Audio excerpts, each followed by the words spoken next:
The upgrade to this truck might upset a few people. Today we're going to look at our newest project. It's a 1979 Ford F350 Super Cab. This one's going to be a little different.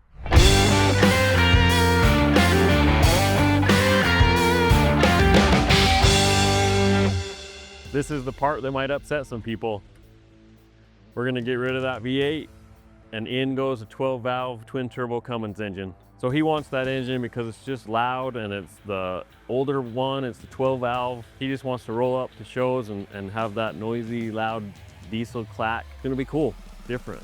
So one cool thing about these old engine bays is they are massive. So that 12-valve, even with the twin turbos, it should fit in there, no problem, room to spare. So you'll see all the nasty old wiring. We're gonna clean this old engine bay up. I like a really clean looking engine bay, so we're gonna hide as much of it as possible. Another cool thing about this truck, we're gonna make it four-wheel drive. For that, we went to TCI Engineering to get their four-wheel drive chassis on 1-ton axles. You're probably wondering why Super Cab? Well, the owner of this truck has 2 grandkids and he wants them to enjoy the fun with him. So he's like, we're gonna build a Super Cab so they can go with me. So you'll notice this truck has 2 gas doors. That's because those old big V8s were thirsty.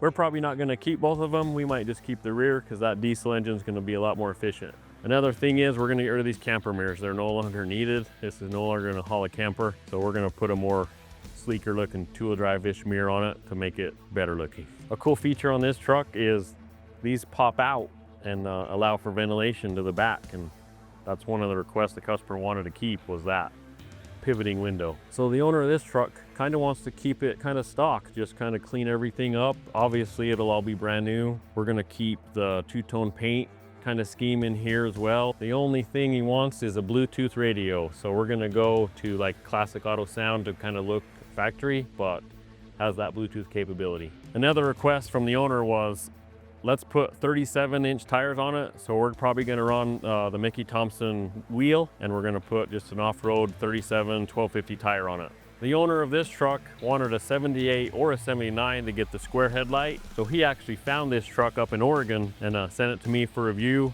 And we both agreed it was a good start for the next project. And this is what we have to work with. So comment below, are we doing this truck justice or not? Also, what color would you paint it?